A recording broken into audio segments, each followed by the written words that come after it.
యువ సాహితీ ఆధ్వర్యంలో కీర్తిశేషులు పల్లా నరసింహారావు స్మరణలో పల్లా జాతీయ కవిత పురస్కారం 2025 ప్రధానోత్సవం ఆదివారం ఉదయం ప్రొద్దుటూరు స్థానిక అగస్తేశ్వర ఆలయం నందు నిర్వహించారు. ప్రముఖ అనువాద రచయిత కొమ్మిశెట్టి మోహన్ సభ అధ్యక్షులుగా వ్యవహరించగా ప్రముఖ సాహితీ విమర్శకులు న్యాయవాది సివి సురేష్ హాజరు కాగా ముఖ్య అతిథిగా కొత్తపల్లి పంచాయతీ సర్పంచ్ జిల్లా సర్పంచుల సంఘం అధ్యక్షులు కొన్రెడ్డి శివచంద్రారెడ్డి హాజరయ్యారు. ఈ కార్యక్రమం నందు మంటల స్నానం పుస్తకావిష్కరణ గావించి పుస్తక రచయిత మల్లిక్ ను ఘనంగా సత్కరించి 7,500 నగదు పారితోషికాన్ని ఆయనకు అందించారు.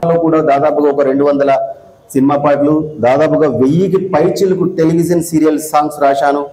కోయిలమ్మ, కృష్ణ తులసి, కలిసుందాం రా, ఎదలో ఇల్లో, ఇంద్రధనుసు, అనుపల్లవి, కేరాఫ్ అనసూయ, అగ్నిసాక్షి, ఇలా మీరు ఏ టీవీ ఛానల్ ఆన్ చేసినా కూడా అందులో నా పాట ప్రతిరోజు ప్రతిధ్వనించేటువంటి నాకు దక్కినటువంటి గొప్ప గౌరవాల్లో ఇది అగ్రేసర వరుసలో నిలబడేటువంటి గౌరవంగా నేను భావిస్తున్నాను. నాకు కొన్ని ఆనందాలు నాకు జరిగాయి. ఏంటి, బాలసుబ్రహ్మణ్యం గారు నా పాట పాడడం ఒక ఆనందం అయితే, నేను చిన్నప్పుడు అనుకున్నా బాలసుబ్రహ్మణ్యం గారు పాట పాడడం ఒక ఆనందం అయితే, కీరవాణి గారి సంగీతంలో పాట రాయడం పొందినప్పుడు ఒక ఆనందం ఎట్లుంటుందో అలా జరిగితే, నేను సినిమాల్లో తెర మీద కొన్ని సినిమాల్లో నటించాను, తెర మీద కనబడినప్పుడు కొన్ని సీరియల్లో కూడా నటించాను. కనబడినప్పుడు పొందినటువంటి అనుభూతిని ఎలా పొందుతున్నానో సరిగ్గా అలాంటి అనుభూతినే పల్లా కవితా పురస్కారాన్ని నేను తీసుకున్నప్పుడు పొందాను. వేద మంత్రాల సాక్షిగా నాకు ఈ పురస్కారం ఇచ్చారు. నిజంగా వేద మంత్రాల సాక్షిగా నేను చెప్తున్నాను, ఈ పురస్కారానికి చాలా గౌరవం ఉంది. నాకు మెట్టా నాగేశ్వరరావు చెప్పాడు, కంచరణ భుజంగరావు చెప్పాడు. అంటే మనం ఎలాంటి పురస్కారం ఇస్తున్నాం అనేది, ఎంత ప్రేమతో పురస్కారాన్ని ఇస్తున్నాం. ఇంతమందిని సేకరించి, ఇంతమందిని రప్పించి, ఇంతమంది మహానుభావుల మధ్యలో నిలబెట్టి ఒక కవిని గౌరవించేటువంటి ఆ యొక్క దృక్పథానికి నేను శిరస్సు వంచి చిన్నవాడైనా నమస్కరిస్తున్నాను. మీ ఆవిడకు ఇంకొక విషయం ఏంటంటే, డబ్బులేమో మా ఆవిడకి ఇచ్చాడు, డబ్బులు ఉండేటువంటి 7,500 కవర్ ఏమో ఆవిడకి ఇచ్చాడు, నాకు మేమెంట్ ఏమో నా చేతిలో పెట్టాడు. అది నీ కంప్లైంట్. మళ్ళీ ఆ డబ్బులు మళ్ళీ నాకు రావాలి, అవి వస్తాయి అనుకుంటున్నారా మీరు? అదే పోతాయి. సో ఏదేమైనా కూడా నాకు అవార్డు రావడానికి ప్రధాన కారణమైనటువంటి మా చెల్లెమ్మ, మీ ఆవిడ, వారికి కూడా నేను ఈ సభాముఖంగా నమస్కారాలు తెలియజేస్తూ, నేను ఫోన్ చేయగానే బెంగళూరు నుంచి వచ్చినటువంటి మా విష్ణుకు, నా మిత్రుడు పొద్దుటూరు ఇక్కడే ఉన్నాడు, బెంగళూరు నుంచి ఈ సభను చూడడానికి వచ్చినటువంటి మిత్రుడు, అలాగే ఆళ్ళగడ్డలో మెడికల్ శాఖలో పనిచేస్తున్నటువంటి నా రసూల్ మిత్రుడు, వీళ్ళందరి ఇక్కడికి రావడం, మా వెంకట సుబ్బయ్య గారు ఇక్కడ ఉండడం అనేది నేను చాలా గౌరవంగా భావిస్తున్నాను. ఎంత గొప్ప మనుషులు, మహమ్మద్ గారు, వీళ్ళందరూ కూడా నాకు ఇక్కడ ఉన్న ప్రతి ఒక్కరితో, దశగిరి గారితో, వీళ్ళందరి గారితో నాకు పరిచయాలు ఉన్నాయి. నాకు చాలా ఆనందంగా ఉంది. నేను రాసినటువంటి ఒక పాట పల్లవి పాడి నా ప్రసంగాన్ని ముగిస్తాను. మెల్లిమెల్లిగా సాహితీ కార్యక్రమాలు, కవి సమ్మేళనాలు, పుస్తకావిష్కరణలు లాంటి చిన్న కార్యక్రమాలు చేసుకుంటూ ముందుకు వచ్చాము. 2017వ సంవత్సరం మా నాన్నగారు చనిపోవడం జరిగింది. ఆయన జ్ఞాపకార్థం, ఆయన వ్యక్తిగతంగా వ్యాపార రీత్యా వేరే వృత్తి అయినప్పటికీ ఆయన ప్రవృత్తి రీత్యా కొంత కళాభిలాషకుడు, ఆయనకు అవకాశం లేకపోవడం వల్ల ఆ రంగంలోకి రాణించలేకపోయారు. కానీ ఆయన పేరు మీద ఒక అవార్డు ఇస్తే బాగుంటుంది.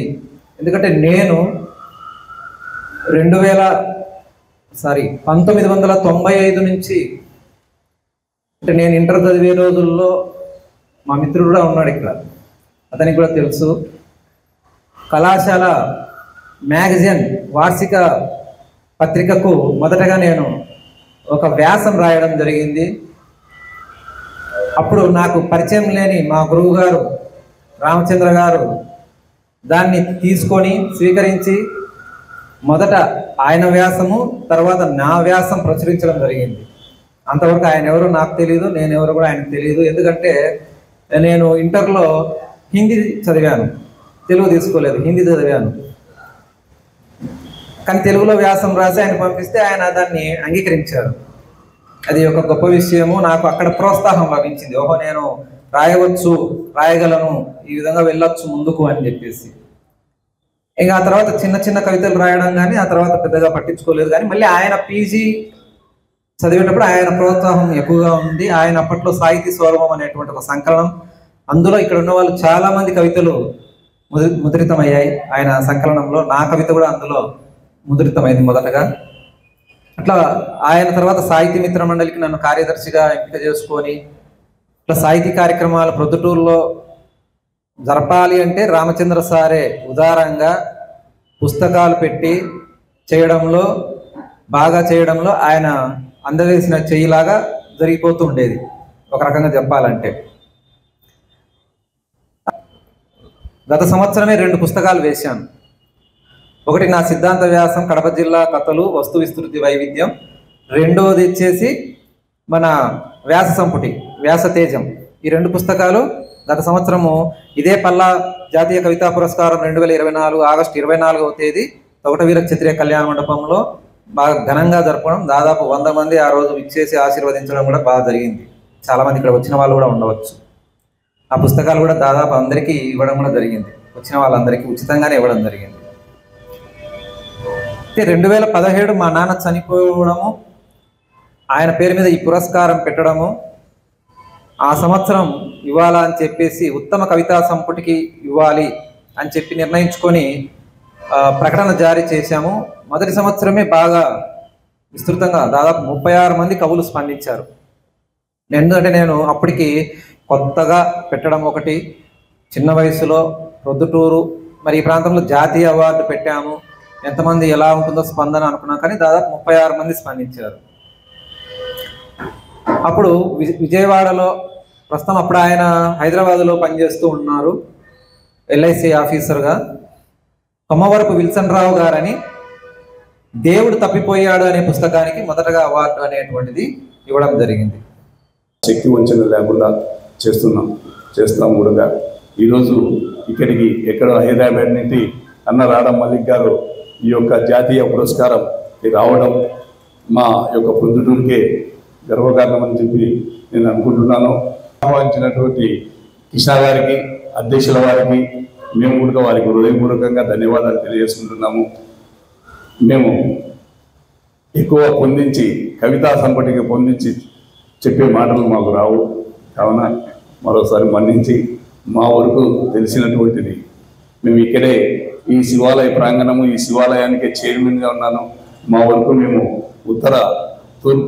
ఉత్తర దక్షిణము గోపురాలు కట్టించి చేయడం మాకు చిన్న ఏజ్లోనే రావడం మాకు ఎన్నో జన్మల అదృష్టమని భావించుకుంటూ ఆ శివుని అనుగ్రహంతో, ఆ శివుని ఆశీస్సులతో ఎన్నో రాజకీయాల ఒడుగుదొడుగులు 10 మంది మంచి అనాలనే తృప్తితో మేము సాగిపోతూ ఉన్నాము.